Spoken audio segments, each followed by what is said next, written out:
High friends, welcome to my channel ज्याचं नाव आहे ऑल इन वन स्क्रीन. सर्वात पहिल्यांदा मित्रांनो, मी तुम्हाला विनंती करतो की तुम्ही जर माझ्या चॅनलला सबस्क्राईब केलं नसेल तर please please please please subscribe करा, शेअर करा, लाईक करा आणि नक्कीच बेल आयकॉन बटन दाबायला विसरू नका, कारण जेव्हा पण कधी मी असे चांगले व्हिडिओ बनवेन ते तुमच्यापर्यंत नक्कीच पोहोचतील. तर मित्रांनो, आजचा आपला टॉपिक आहे भारतीय डाक विभागामध्ये ज्या 1371 जागा निघालेल्या आहेत त्याच्या संदर्भामध्ये आपण माहिती घेणार आहोत. तर मित्रांनो, नक्की कोणत्या जागा भारतीय डाक विभागाच्या महाराष्ट्र सर्कलमध्ये निघालेल्या आहेत? तर मित्रांनो, दोन प्रकारच्या जागा इथे निघालेल्या आहेत. त्या आहेत मेल गार्ड किंवा पोस्टमन आणि दुसरे जे आहे ते मल्टी टास्किंग स्टाफ. ओके, तर मित्रांनो, या दोन पोस्टसाठी जे आहे ते महाराष्ट्र सर्कलमध्ये भारतीय डाक विभाग जे आहे ते अर्ज मागवत आहे. तर मित्रांनो, नेमकं या पोस्टसाठी लागणारी शैक्षणिक पात्रता काय आहे? मित्रांनो, या पोस्टसाठी तुम्ही शेवटचा जो अर्ज भरण्याचा दिनांक जो आहे तो 10 नोव्हेंबर 2020 आहे. आणि पोस्टमन आणि मेलगार्डसाठी जर तुम्ही फॉर्म भरू इच्छित आहात तर त्यासाठी शैक्षणिक पात्रता आहे 12वी पास. आणि जर तुम्ही मल्टी टास्किंग स्टाफ या पदासाठी फॉर्म भरू इच्छित आहात तर त्याच्यासाठी शैक्षणिक पात्रता आहे 10वी पास. मित्रांनो, नक्कीच तुम्हाला वयोमर्यादा माहीत असेल.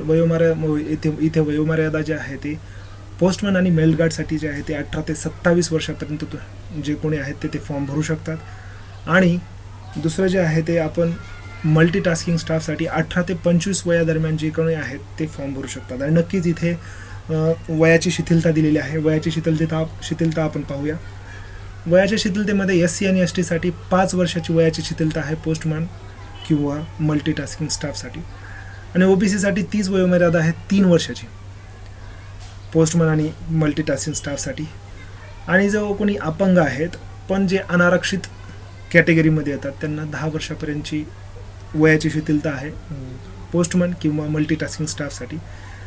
आणि SC ST मध्ये जे अपंग आहेत त्यांच्यासाठी 15 वर्षाची वयाची शिथिलता आहे. आणि जे OBC मध्ये अपंग आहेत त्यांच्यासाठी 13 वर्षाची वयाची शिथिलता आहे. मित्रांनो, जर तुम्ही या पदाची जर पगार जर बघितला तर तो पोस्टमन आणि मेलगार्डसाठी 18,000 ते 69,100 पर्यंत आहे. म्हणजे तुम्ही लागल्यानंतर 18,000 पासून तुम्हाला 69,000 पर्यंत तुम्हाला पगार मिळू शकतो. आणि MTS साठी तोच पगार जो आहे तो 18,000 पासून ते आहे ते 60,000 पर्यंत आहे. तर नक्कीच मित्रांनो, चांगलं पॅकेज आहे, तुम्ही अप्लाय करू शकता. आणि या कोरोनाच्या काळामध्ये अशी संधी तुम्ही बिलकुल गमावू नका. मित्रांनो, या पदासाठी जे आहे ते भारतीय डाक विभाग 3 पेपर घेणार आहे. त्याच्यामध्ये पहिला जो पेपर असणार आहे तो कॉम्प्युटर बेस्ड असणार आहे, म्हणजे तुम्हाला तो कॉम्प्युटरवरती द्यायचा आहे आणि तो ऑनलाईन पेपर असणार आहे. त्याच्यासाठी 100 क्वेश्चनची त्याचा पहिला पेपर असणार आहे किंवा 100 प्रश्नांचा त्यांचा पहिला पेपर असणार आहे जो 100 गुणांसाठी असणार आहे. आणि त्याच्यामध्ये त्यांनी चॅप्टर्स दिलेले आहेत. त्याच्यामध्ये सर्वसामान्य जे काही ज्ञान आहे त्याच्यामध्ये त्यांनी 4 टॉपिक्स दिलेले आहेत. त्याच्यामध्ये भारतीय भूगोल असेल किंवा सिविक्स असतील किंवा मग इतिहास असेल, भारतीय इतिहास असेल किंवा भारतीय संस्कृती असेल. आणि एथिक्स आणि मॉरल स्टडीज असतील. एथिक्स म्हणजे आपण आपले जे काही वागणूक असते, आपले जे काही विचार असतात, आचार असतात, त्या संदर्भामध्ये काही क्वेश्चन्स ते विचारणार आहेत. दुसरा जो आहे तो गणिताच्या बाबतीमध्ये आहे. तिथं ते 40 प्रश्न विचारणार आहेत. आणि त्यांनी जे काही टॉपिक्स दिलेले आहेत सब टॉपिक्स, ते 8 सब टॉपिक्स आहेत किंवा 8 चॅप्टर्स आहेत.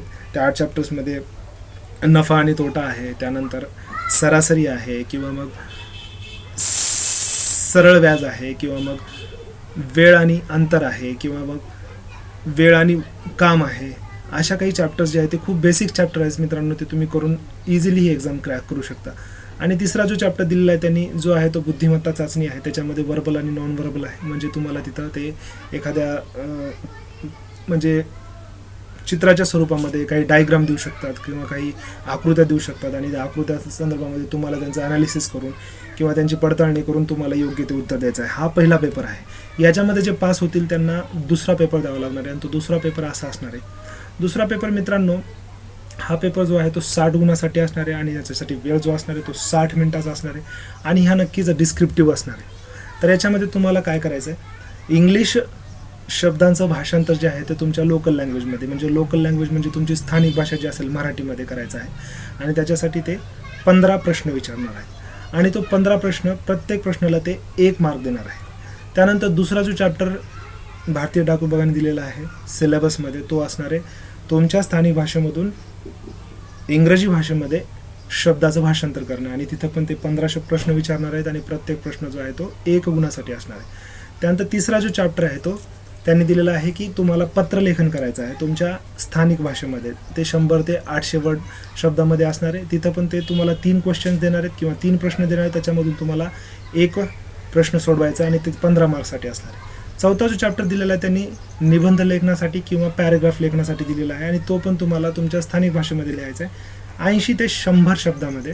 त्याच्यामध्ये सुद्धा ते तुम्हाला 3 प्रश्न देतील. त्या 3 प्रश्नापैकी 1 प्रश्न तुम्हाला प्रयत्न करायचा आहे आणि त्याच्यामध्ये तुम्हाला नक्कीच 15 मार्क्स मिळणार आहेत. मित्रांनो, शेवटचा जो पेपर असणार आहे तो पेपर नंबर 3. त्याच्यामध्ये तुम्हाला 40 गुणांसाठी 20 मिनिटाचा वेळ दिला जाईल, आणि तिथे तुमची कॉम्प्युटरवरती डाटा एंट्री तुम्ही कशी करता. डाटा एंट्री म्हणजे तुमची टायपिंग कशी आहे, तुम्ही दिलेला मजकूर किती वेळामध्ये छापताय किंवा किती वेळामध्ये टाईप करताय, टाईप केल्यानंतर त्याच्यामध्ये तुम्ही वेगळ्या कीज यूज करताय का, ह्या सगळ्या गोष्टींची जे आहे ते तिथे हे करणार आहेत, आणि त्यामधून तुम्हाला जे आहे ते 40 गुण प्रोव्हाइड केले जाणार आहेत. तर मित्रांनो, ही खरंच खूप सुवर्ण संधी आहे, कारण अशा कोरोनाच्या काळामध्ये आपल्याकडे आता कुणाच्याही हाताला काम नसताना जे कोणी या परीक्षेसाठी एलिजिबल आहे ते फॉर्म भरू शकतात, आणि आपला हा जो काही वाईट वेळ आहे नक्कीच ते हे करू शकतात.